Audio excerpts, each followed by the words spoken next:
Jay Widener here, Reality Check, and we're back reading from the book, A Monument to the End of Time. And today we're on Chapter 2, Part 2, Section 5, Transformation and Transcendence. All right, let's get started here. Not using the flashlight, so stay with me here.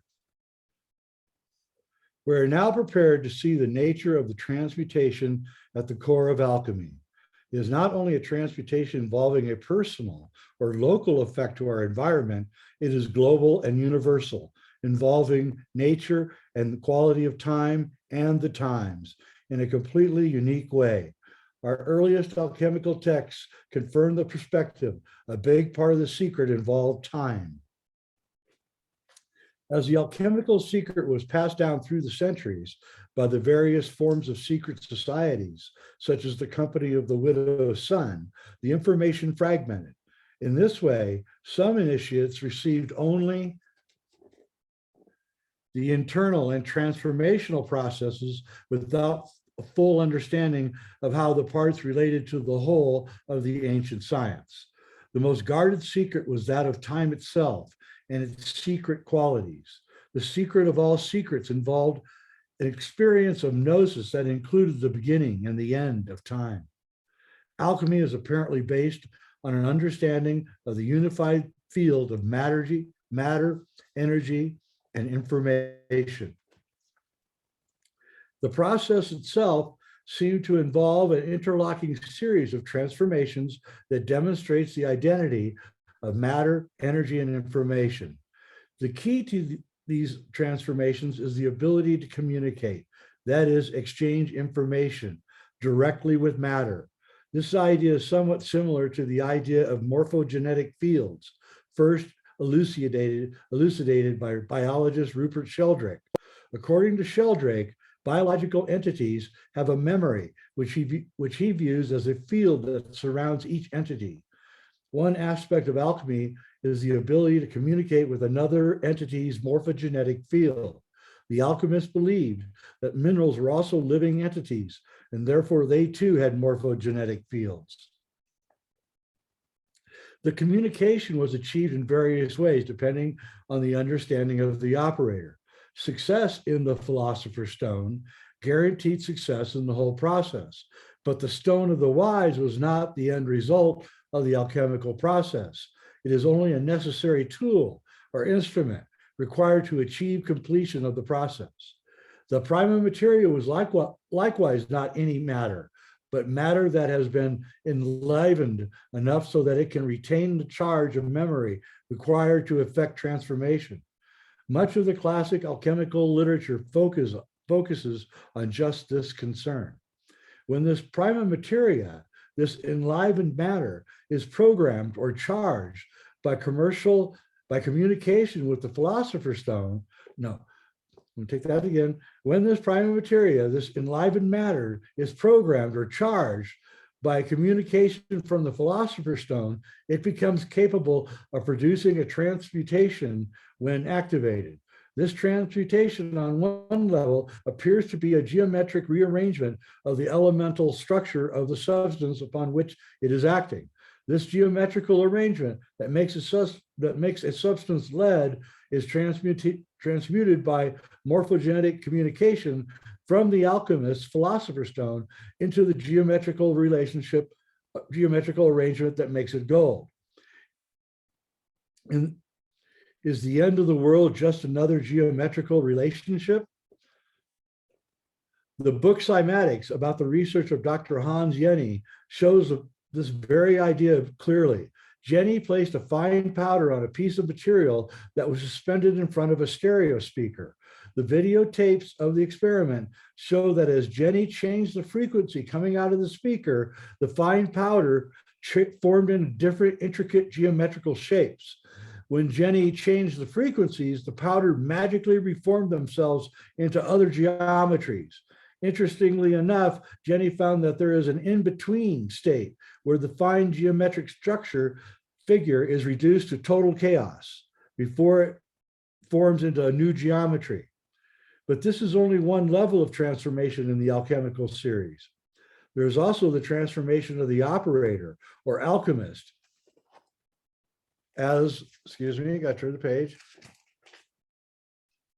As the energy information of the transmutation is absorbed by the body's matter. Indeed, changes within the operator are necessary to produce both the prima materia and the stone. In other words, both the alchemist and his prima materia are altered by the experiment. The greatest change comes in the face of this geometric fusion of the elemental structure of matter. These are not the only transmutations involved. There are changes in the fabric of space-time itself as the elemental structure is collapsed and fused into a new geometrical configuration. These changes also affect society and the human condition, promising a golden age once the science is completely understood. At the heart of the secret is the possibility of planetary transmutation. The final secret of alchemy lies in an approaching moment of planetary crisis, perhaps, as Fulcanelli said, the end of the world. All right, so what you want to do, if you don't know the work of Dr. Hans Jenny, is YouTube Cymatics, Cymatics, where you can see these experiments where he's pouring fine powders onto plates and then speakers are underneath, and he changes the frequency and they go from, you know, icosahedron to dodecahedron to all sorts of intricate shapes. Now, this idea is really interesting because if frequency changes geometry, then that would indicate that you could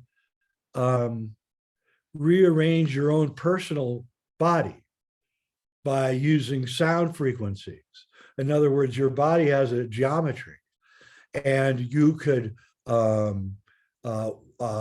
repair that geometry if you knew the right chant or the right thing to say. And in Peru and in India and in many places, Egypt, they have these, in their temples, they have these like a part of the wall is put in. So there's a square that is recessed into the wall. When you stand in front of that recession in the stone wall and you hum, it bounces back at you. You can hear this like continuous frequency of echo. And so I believe that those are healing chambers. And I believe that the cathedrals were also healing chambers with their perfect acoustics. And when you'd put the cathedral, the organ or Gregorian chants, this would go out and change the geometry of all the people that were in the cathedral. And so the distortions from work and, you know, all the things that we have in our life, that distorts our internal geometry. And so you go to, you know, you go to the cathedral every Sunday and you're rearranged.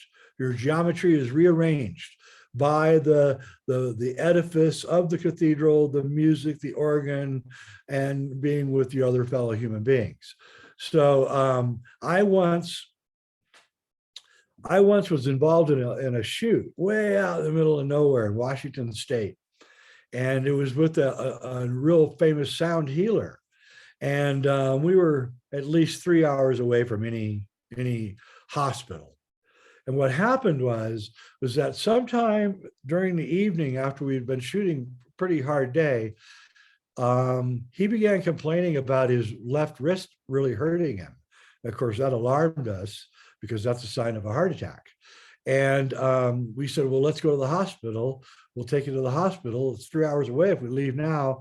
And he said, no, I'll be all right. And I was really worried because, I mean, I just didn't know. And he went into his room and he began chanting. I don't know what the chant was, but he began chanting. And he chanted and he chanted, and it lasted all night. I couldn't get any sleep because he was in his room chanting really loudly. And the next morning I woke up and I did finally get to sleep. I woke up and he was there eating breakfast. And I said, so how you feeling? He says, perfectly fine. I said, what were you doing? He said, I was rearranging my body's geometry, making sure that the heart attack wouldn't affect me.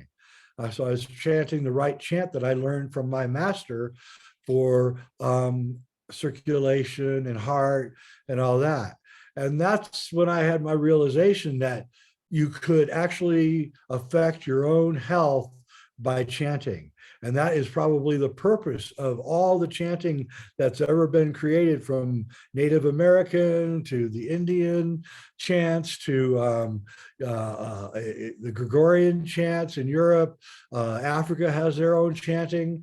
The Arab nations have their chanting, beautiful chanting in the morning when they're doing their prayers. And I really think that that's what this is all about. We've lost touch with that. And I think that this is also one of the keys to alchemical transformation is sound. So anyway, that's it. I will be back next week with the next section. We're done with that chapter, and we're now off to chapter 3. And I thank you all for watching. Subscribe, hit like, tell your friends, transform yourself, transmute yourself, and we can transmute the world. And that's really the goal of this whole thing, is to build sacred geometry cities and sacred geometry buildings so that everything is in beautiful sync with each other. And if we do that, I guarantee you, our mental illness will vanish, and we will think more clearly, and illness will probably pretty much vanish and go away.